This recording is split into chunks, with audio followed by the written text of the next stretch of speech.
আমরা তো সবাই চিতল মাছের মুঠা খেয়েছি। চলুন আজকে বানাই রুই মাছের মুঠা। মানে শুধুই কেন চিতল মাছ দিয়ে হবে, রুই মাছ দিয়েও তো করা যাবে, একই তো মাছ। এমন তো না যে যে অন্য কিছু দিয়ে, মাছই তো। খুবই সহজেই বানিয়ে ফেলুন এই রুই মাছের মুঠা। আমার তো মনে হচ্ছে রুই মাছের মুঠাটা তো আরোই সোজা হয় বানানো। যাই হোক, আমার কাছে কতগুলো অনেকদিন ধরে রুই মাছের ঝোল খেতে খেতে না, কাতলা বা রুই যাই বলুন, এই ঝোল খেতে খেতে আর ভালো লাগে না। সবসময় একই ঝোল, না হলে ওই সর্ষে দিয়ে এই যাই হোক আজকে ভাবলাম একটু মাছটাকে অন্য করে করি। তাই জন্য প্রথমেই একটু মাছ, কটা কপিস মাছ নিয়ে নিয়েছিলাম। জানেন তো, অনেকটা আমার মনে হয় আর একটু করলেও খুব ভালো হতো। সেদিনকে সবার খুব ভালো লেগেছিলো। তাই জন্য কী করেছি, প্রথমে আমি মাছগুলোকে নিয়ে একটু সেদ্ধ করে নিয়েছি। নিয়ে এবার মাছের পুরো কাঁটাগুলোকে ছাড়াতে হবে। তার আগেই আমি এই মাছটাকে তো যেমন মুঠা আমরা মাখি, ওটা তো মাখতে হবে মাছটা, নাহলে টেস্টটা আসবে না। তাই জন্য আমি একটুখানি পেঁয়াজ কেটে নিলাম, পেঁয়াজ কাঁচা লঙ্কা সব কেটে নিয়েছিলাম। এরপরে আদা রসুন পেস্ট আমি সাধারণত করেই রাখি আদা রসুন পেস্টটা। আদা রসুন পেস্টটা ঘরেই ছিল, ওটা দিয়ে ওটা রেখে দিই সবসময়। কেন, কাজের সময় না হঠাৎ করে আদা রসুন বাটা খুব মুশকিল হয়ে যায়, তাই আদা রসুনটা সাধারণত করে রাখি। তারপরে এই কাঁটাগুলোকে এই একটাই সবচেয়ে একটু সাবধানে করতে হবে এই কাজটা, যেটা হচ্ছে কাঁটাগুলোকে আস্তে আস্তে আপনাদের ছাড়াতে হবে। কাঁটা থাকলে কিন্তু ভালো হবে না, মানে খেতে গেলে হঠাৎ করে হয়তো, আমরা তো এইসব জিনিসগুলো আরাম করে এমনি খাই, তখন তো আমরা মাছ যদিও না, সেই জন্য হঠাৎ করে কাঁটা যদি মুখে চলে আসে গলা আটকে যেতে পারে। ওই জন্য কাঁটাগুলো ঠিক করে ছাড়িয়ে নেবেন, আর কিছুই না। এছাড়া আর কোনো ডিফিকাল্ট কাজ নেই। তারপরে এর ভেতরে মাছ, পেঁয়াজ, কাঁচা লঙ্কা, আদা রসুন ধনে জিরে গরম মশলা, যে ধরনের মশলাগুলো আমরা দিই ওই ধরনের সব মশলা একসাথে দিয়ে, শুকনো লঙ্কার গুঁড়ো,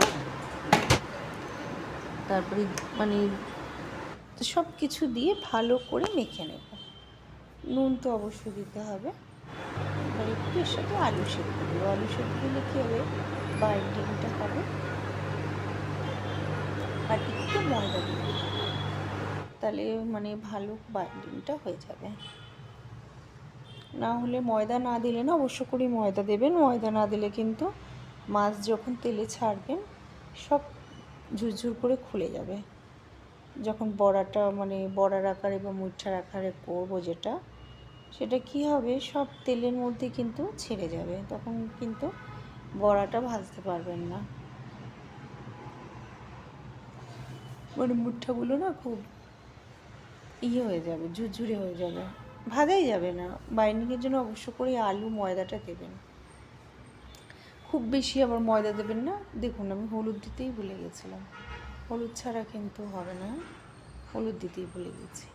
যাই হোক, হলুদটা দিয়ে ভালো করে মেখে এবার সুন্দর করে গড়ে নেব।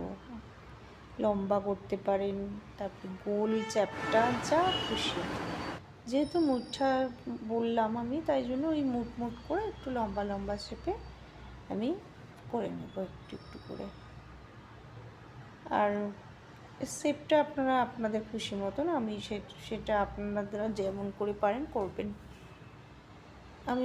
এটা দেখতে আমার মনে হচ্ছিলো ভালো, এইভাবে সেজন্য আমি করে নিয়েছি। আর দেখুন বেশ সুন্দরভাবে প্লেট ভাব হয়ে যাচ্ছে। এইভাবে সব কটা করে নেব, বড়া বা মুঠা যাই হোক, এগুলো তৈরি করে নেব। এগুলো আপনারা চাইলে প্রথমে জলে একটু সেদ্ধ করে ভাজতে পারেন। আমি একেবারে ডাইরেক্ট তেলেই ভেজে নিয়েছি। মুঠা যখন আমরা করি এইভাবে মুটমুট করে প্রথমে জলে সেদ্ধ করে নিই, তারপরে আমরা করি ভাজি। এটা কিন্তু আমি করতে পারতাম, কিন্তু আমি করিনি, আমার দরকার নেই, কেননা মাছটা এমনি সেদ্ধ করা, সব মশলা দিয়ে এমনি করে নিয়েছি। ব্যাস, তারপরে এইভাবে আস্তে করে ভেজে ভেজে সবকটা একটু লাল লাল করে ভেজে নেবেন। আর খুব আস্তে করে ভাজবেন না, বেশি তাড়াহুড়ো করবেন না। আর বেশি যদি আর ছোটো কড়াইতে ভাজলে কি হয় বলুন তো, একটুখানি ওই যে ওই কড়াইগুলো আছে না যেগুলো একটু মানে ডিপ হয়, মানে নিচের দিকে একটু ডিপ হয়, ওই কড়াইগুলোতে তেল কম দিলেও অনেকটা তেল মনে হয়, আর বেশ ভালো করে কিছু ভাজলে বেশ ডিপ হয়ে যায়। এই কড়াইগুলো কী হবে, এই কড়াইগুলো খুব ছড়ানো তো, তাই অনেকটা তেল দিলেও বড়াগুলো ডুববে না। আর এতটা তেল দিয়ে নষ্ট করলেও কত, এই ভাজা এইসব তেল তো ইউজ করা উচিত না। আমি সাধারণত কী করি বলুন তো, যখন রান্না করি এই তেলেই আমি আবার মাছ রান্না করে নেব। অনেকে কী করে যে ভাজা বড়া ভাজার তেল বা এগুলো তুলে রেখে দেয়, কিন্তু আমি তুলে রাখি না, অনেক তেল নষ্ট হয়ে যাবে না। কবে মাছ করব, হয়তো কালকে মাছ করব কি করব না, রোজ তো মাছ করি না, তাতে কি হয় হয়ে যায়, প্রবলেম হয়ে যায়, তেলটা আবার রয়ে যাবে, ওটা ভালো লাগে না। যাই হোক, এটার জন্য একটা গ্রেভি বানাবো। গ্রেভিটার জন্য প্রথমে গরম মশলা ফোড়ন দিয়ে নিয়েছি, তারপরে আদা রসুনের পেস্ট দিয়ে নিয়েছি, আর টমেটোটাকে একটু নুন দিয়ে চাপা দিয়ে রেখে দেবো, তাহলে কি টমেটোটা গলে যাবে। আর এখানে বলে রাখি, আমার চ্যানেল হচ্ছে বুলবুলস রান্নাবাটি। আপনারা যদি চান অবশ্য করেই ওটা লাইক করে দিতে পারেন, আর চ্যানেলটাকে প্লিজ সাবস্ক্রাইব করে দেবেন। আর ফেসবুক পেজ থেকে যদি দেখে থাকেন তাহলে অবশ্য করে ফলো করে দেবেন, আর অবশ্য করে একটা কমেন্ট লিখবেন, আর যদি পারেন তো লাইক অবশ্য করেই করুন, না হলে আমি কোনো মানে উৎসাহ পাবো না, আমি বুঝতে পারছি না ব্যাপার, মানে কেমন কী হচ্ছে, কি রান্না করছি, ভালো না মন্দ। প্লিজ আপনারা একবার রান্নাগুলোকে বানালে আমার খুব ভালো লাগবে। এরকম রান্না অবশ্য আপনারা হয়তো অনেকেই দেখেছেন, সেটা অবশ্য ঠিক যে হয়তো ভাবছেন যে নতুন কিছু তো নেই যে বানাবো, তবুও একবার করে বানান, ভালো লাগবে। আমি এর ভেতরে আদা রসুন পেঁয়াজ তারপরে একটু দই দিয়ে দিলাম, সব কিছু দিয়ে ভালো করে টমেটো দিয়ে একটা গ্রেভি বানিয়ে নেব। এবার এর ভিতরে একটু জল, আলু, এর আগে আমি একটু আলুও দিয়েছি, আপনারা চাইলে আলু দিতে পারেন, নাও দিতে পারেন। আমি একটু আলু দিয়েছি, কেন আমাদের ঘরে সবাই আলুটা ভালো পায়। এইসব গ্রেভি টেভি, মাছের ঝোল বা এই ধরনের কিছু বানালে আলু দিলে সবাই ভালো খায়, তাই জন্য আলুটা আমি আগেই ভেজে তুলে রেখেছিলাম।